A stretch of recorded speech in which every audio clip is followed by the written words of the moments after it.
बिस्मिल्लाहिर्रहमानिर्रहीम। मौजूद नाज़रीन अस्सलाम वालेकुम। जैसा कि आप जानते हैं कि मैंने अमेजिंग फैक्ट एपिसोड के हवाले से एक सीरियल का आगाज़ किया है। उस सिलसिले में अमेजिंग फैक्ट एपिसोड नंबर 1 आपके सामने मैं पेश कर चुका हूँ। मुझे कभी उम्मीद है कि आपको वो मेरा सीरियल पसंद आया होगा। उसके बाद आज जो अमेजिंग फैक्ट एपिसोड 2 है ये आपके सामने मैं पेश कर रहा हूँ। मुझे उम्मीद है कि इंशाल्लाह आपको ये मेरा जो एपिसोड है ये भी पसंद आएगा इंशाल्लाह।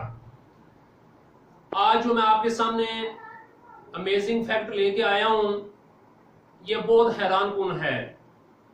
जब आप इस पे गौर व फिक्र करेंगे, इसके बारे में सोचेंगे, तो आप यकीनन अंदाजा लगाएंगे कि ये वाकई ही एक बहुत बड़ी रियलिटी है जो आपके सामने मैंने पेश की है। मौजूद नाजरीन, पाकिस्तान का एक सूबा, मैं उसका नाम नहीं लूंगा, इन चारों सूबों में से एक सूबा है। उस सूबे के अंदर एक पीएचडी स्कॉलर हैं जिन्होंने अपना मकाला मुकम्मल की है पीएचडी का। उस मकाले के अंदर उन्होंने नमाज की जो अफादियत है उसके हवाले से एक चैप्टर जो है वो भी लिखा है, और इसी शोबे के अंदर उन्होंने रिसर्च भी की है अपनी। आप ये सुन के हैरान होंगे कि जो उन्होंने हकायक बयान किए हैं ये दिल दिला देने वाले हैं, ये बहुत ही हैरानकुन हैं। मैं ये चाह रहा था कि ये एक नई चीज है, ये मैं आपके सामने पेश भी करूं। उन्होंने जो बात बयान की है वो ये की है कि हमारे मुल्क के अंदर चारों सूबों में से एक सूबा है, मैं जानबूझ के सूबे का नाम नहीं ले रहा, लेकिन चारों सूबों में से एक सूबा ऐसा है जिसके जो अदादो शुमार उन लोगों के जिन लोगों ने खुदकुशी की है, उन साहिबान ने, उस स्टूडेंट ने मुख्तलिफ जो थाने हैं वहां से वो रिकॉर्ड हासिल किया। असल में वो ये जानना चाहते थे कि जिन जिन लोगों ने खुदकुशी की है, सुसाइड की है, उनकी कॉमन हैबिट्स क्या थी, उनमें मिलती जुलती आदत कौन सी थी, और वो क्या रीजन थी जो उनकी यानी कि आपस में यानी कि कॉमन रीजंस कौन सी थी। वो इस सिचुएशन को स्टडी करना चाहते थे। तो इस सिलसिले में उन्होंने हमारे चारों सूबों में से एक सूबे का इंतखाब किया, और उस सूबे के अंदर जितने भी थाने थे वहां पे जाकर उन्होंने खुदकुशी की हुई जिन लोगों ने की थी उनका डेटा कलेक्ट किया। उनमें से उन्होंने 100 आदमी जो हैं जिन्होंने ये काम किया था, थानों से उन्होंने उनका डेटा कलेक्ट किया। फिर डेटा कलेक्ट करने के बाद उन्होंने एक क्वेश्चनर बनाया, सवालनामा तैयार किया। वो 10 सवालात पर मुश्तमिल था।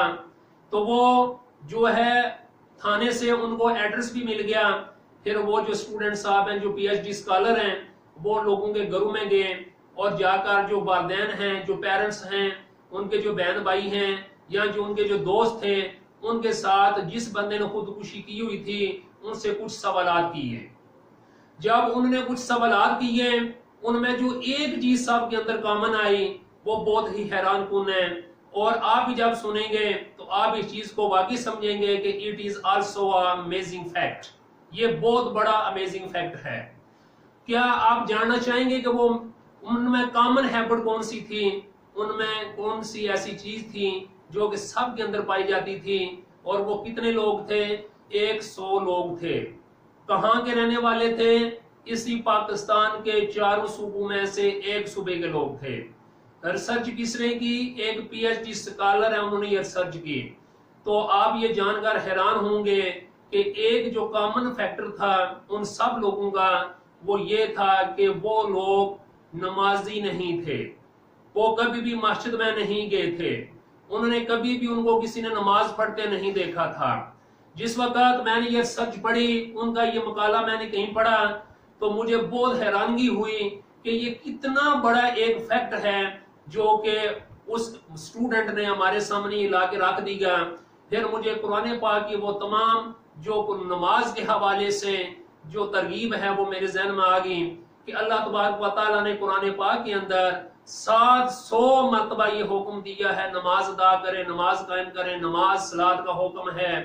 और कुरान पाक में यहाँ तक फरमाया कि कद अफलहल मोमिनून अल्लज़ीना हुम फी सलातिहिम खाशिऊन, یہاں تک کہ ھدی للمتقین الذین یؤمنون بالغیب ویقیمون الصلاۃ، یہاں تک کہ واقیموا الصلاۃ وآتوا الزکاۃ وارکعوا مع الراکعین، یعنی کہ قرآن پاک میں جگہ جگہ میں اشارتاً کنایتاً ڈائریکٹلی انڈائریکٹلی جو نماز ہے اس کا اللہ نے ہمیں حکم دیا، اور اس نماز کا اللہ تبارک و تعالیٰ کو کوئی فائدہ نہیں تھا، انسان کو بذات خود یعنی کہ فائدہ تھا۔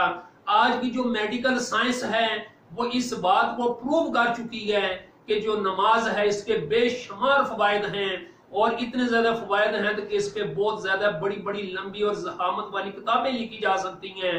میں ایک دن یہ سوچ رہا تھا کہ نماز عشاء جو ہے یہ 17 رکعتیں ہوتی ہیں، جو نماز ظہر ہے اس میں 12 رکعتیں، یعنی کہ نماز عصر میں 8، نماز مغرب میں 7 اور صبح کے وقت 4 کیوں رکعتیں ہیں؟ یعنی کہ یہ تھا تو اللہ کا حکم، لیکن ایک سوچ ذہن میں آ گئی۔ پھر جس وقت میرے دماغ میں یہ بات آئی، جب میں نے سٹڈی کیا، میں نے پڑھا، تو میرے ذہن میں یہ بات آئی کہ نماز عشاء کی 17 رکعتیں اسی لیے ہیں کہ کیونکہ انسان رات کو کھانا کھاتا ہے اور کھانا کھانے کے بعد اسے ہلکی ایکسرسائز کی ضرورت ہوتی ہے، اسے ایک ہلکی ایکسرسائز کی ضرورت ہوتی ہے۔ اور امام غزالی نے بھی یہ لکھا ہے اپنی کتاب کیمیائے سعادت کے اندر کہ اگر کوئی بھی انسان رات کے کھانے کے بعد اگر اس کو کانٹوں کے اوپر بھی چلنا پڑے تو اسے چلنا چاہیے۔ اور قرآن حکیم یہ کہا کرتے تھے کہ کھانا کھانے کے بعد کم از کم 40 قدم تک پیدل چلنا چاہیے، تاکہ جو کھانا ہے وہ اپنی صحیح جگہ تک پہنچ سکے۔ جو انسان کے معدے کے اندر گیسٹرک جوس ہوتا ہے، ہائیڈروکلورک ایسڈ ہوتا ہے، جو بھی معدے کے اندر جو خامرے وغیرہ ہوتے ہیں وہ اس خوراک کے ساتھ مل سکیں۔ پھر میں نے سوچا کہ نماز ظہر کی 12 رکھتے ہیں، تو میرے خیال میں آیا کہ جو دن کا کھانا ہوتا ہے اس کے بعد کھانا کھانے کے بعد 12 رکھتے ہیں۔ مقصد یہ ہے کہ جب انسان کھانا کھائے اس کے بعد ہلکی سی جو اس طرح کی ایکسرسائز ہے یہ اسی لیے ہے کہ تاکہ وہ کھانا ہمارا صحیح ہضم ہو سکے۔ تو مقصد میرا کہنے، اور صبح کے وقت 4 رکھتے ہیں اس لیے ہے کہ صبح کا کھانا کھا کے تو انسان نماز نہیں پڑھتا، وہ تو خالی پیٹ۔ اسی طرح نماز عصر کا بھی وقت آپ کو پتہ ہے کہ اس میں بھی 8 رکھتے ہیں، اور نماز مغرب۔ تو یہ باتیں شیئر کرنے کا مقصد یہ ہے کہ جو نماز ہے اس میں ہماری ایک ہلکی سی ایکسرسائز ہوتی ہے، وہ ایکسرسائز ہماری صحت کے لیے ضروری ہے۔ اور خصوص بالخصوص جو آپ کے سامنے میں نے بھی امیزنگ فیکٹ یہ پیش کیا ہے کہ جو لوگ نماز نہیں پڑھتے وہ زیادہ ٹینشن کا شکار ہوتے ہیں۔ جو لوگ نماز نہیں ادا کرتے ان کی زندگی میں یعنی کہ ڈپریشن زیادہ ہوتا ہے۔ جو لوگ نماز ادا نہیں کرتے ان کی زندگی میں سکون نہیں ہوتا، کنٹینٹمنٹ نہیں ہوتی، سیٹسفیکشن نہیں ہوتی۔ آج کی میڈیکل سائنس یہ بات کہہ رہی ہے اور ہمیں بتا رہی ہے کہ جس وقت انسان سجدہ کرتا ہے، اور دیکھیں اللہ کے نبی نے کتنی پر حکمت بات یعنی کہ بیان فرمائی ہے کہ اللہ کے نبی صلی اللہ علیہ وآلہ وسلم کا ارشاد ہے، آپ صلی اللہ علیہ وسلم نے فرمایا کہ سجدہ کرو، ٹھہر ٹھہر کے کرو، خوب ٹھہر کے سجدہ کیا کرو۔ کیوں ٹھہر کے کیا کرو؟ اس کی ریزن یہ ہے، اس کی وجہ یہ ہے کہ جب انسان آرام سے سجدہ کرتا ہے تو پورے جو باڈی ہے انسان کا، پورے جسم کا جو خون ہے وہ مکمل طور پر دماغ، اپن جو سر ہے، سر تک پہنچ جاتا ہے۔ اور آپ یہ اچھی طرح جانتے ہیں کہ یہ خون ہی وہ واحد سورس ہوتا ہے جس کے اندر پورے جسم کے جو سیلز ہوتے ہیں ان کی فوڈ ہوتی ہے، ان کی خوراک ہوتی ہے، ان کے لیے انرجی ہوتی ہے، اور وہ انرجی کبھی تو گلوکوز کی شکل میں ہوتی ہے اور کبھی وہ آکسیجن کی شکل میں ہوتی ہے۔ عام طور پر جو دماغ ہے انسان کا، جو سر ہے، یہ تو اوپر والے حصے میں ہوتا ہے، اوپر ہوتا ہے، اور شاذ و نادر ایسا ہوتا ہے کہ اس سے فلوئنٹ یعنی کہ آکسیجن ملے یا جو بلڈ فلو ہے وہ ملے۔ لہٰذا نماز ایک واحد عبادت ہے جس میں جب انسان سجدہ کرتا ہے تو انسان سجدے کی حالت میں پورا جو جسم ہے اس کا خون دماغ میں سرکولیٹ کر رہا ہوتا ہے، جس کے نتیجے کے طور پہ انسان کے دماغ کو 2 بڑی چیزیں ملتی ہیں۔ دماغ کی اصل خوراک کیا ہوتی ہے؟ گلوکوز ہوتا ہے، ایک تو وہ وافر مقدار میں ملتا ہے، اور دوسری چیز آکسیجن ہوتی ہے، وہ بھی وافر مقدار میں ملتی ہے۔ تو اس لیے، اور جو تیسری بات جو سب سے امپورٹنٹ بات ہے کہ میرے بھائیوں اور یہ معزز ناظرین، جیسا کہ آپ جانتے ہیں کہ موجودہ دور میں ہم ایک ایسے یعنی کہ وقت پہ ہم ایک ایسی دنیا میں رہ رہے ہیں کہ جس دنیا میں ہر طرف آپ دیکھیں ریڈیو ایکٹیویٹی ہے، ہر طرف ریس، ہر طرف ویوز ہیں، हर तरफ लहरें ही लहरें हैं, हम लहरों की दुनिया में रह रहे हैं इस वक्त, और इनमें अक्सर जो लहरें हैं ये हमारे दिमाग को बहुत डिस्टर्ब करती हैं।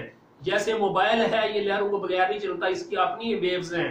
इसी तरह पूरी दुनिया में एक जाल बिछा हुआ है और हम 24 आवर्स इन्हीं रेस के दरमियान, इन्हीं वेव्स के दरमियान रह रहे हैं।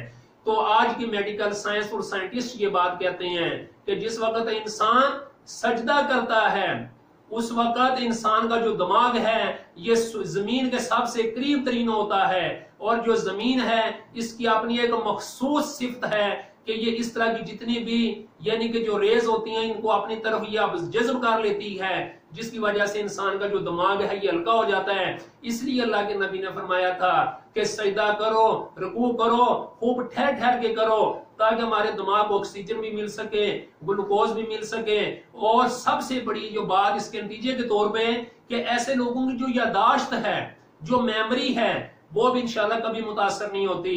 और ऐसे जो लोग होते हैं, जब इंसान, क्योंकि इंसान हमेशा खुदकुशी करता है, उसकी मेन रीजन डिप्रेशन होता है, उसकी मेन रीजन जो होती है वो अनसेटिस्फैक्शन होती है। डिप्रेशन की वजह से नमाजी आदमी कभी डिप्रेशन का शिकार नहीं हो सकता। उसकी वाज़ेह मिसालें आपके सामने हैं। आज दिन तक दुनिया में कभी हमने नहीं सुना किसी मौलवी ने खुदकुशी की है। मौलवी जैसे भी हैं किरदार के हैं, हम मतलब जो भी है, लेकिन कम से कम हर मौलवी 5 वक्त का नमाजी जरूर है। इसलिए मौलवी कभी डिप्रेशन का शिकार नहीं हो सकता, क्योंकि वो 5 वक्त अल्लाह के दर पे अपना जो माथा है इसको टेकता है, जिसके नतीजे के तौर पर उसे वो कुछ हासिल होता है जो कि इंसान को डिप्रेशन की तरफ नहीं जाने देता।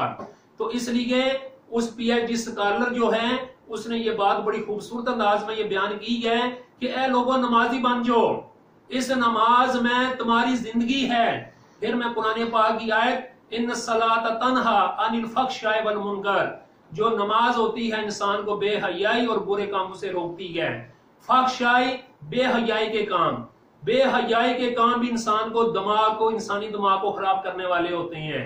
बेहयाई के जो काम हैं इस पे अगर तफसीली बात की जाए तो बहुत यानी कि लंबी बात हो जाएगी। और मुनकर, हमारी आंखों के सामने बहुत सारे ऐसे काम हो रहे हैं जो कि हमारी बाज़ औक़ात हम बर्दाश्त नहीं कर सकते।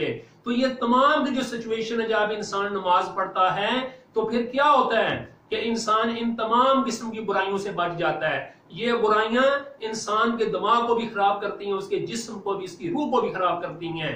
लिहाजा नमाज एक ऐसी कसौटी है जो कि इंसान को बुराई से बचाती है। और चूंकि खुदकुशी करना एक बुरा अमल है, नमाज इससे भी बचाती है। और इनडायरेक्टली नमाज के अंदर यही फायदा है कि ये एक लाइट एक्सरसाइज है, ये दिमाग की एक्सरसाइज है जो कि ना सिर्फ हमारे जिस्म के लिए जरूरी है बल्कि ये हमारी दिमाग की सेहत के लिए, हमारी मेमोरी के लिए, हमारी यादाश्त के लिए, इन सब चीजों के लिए भी जरूरी है।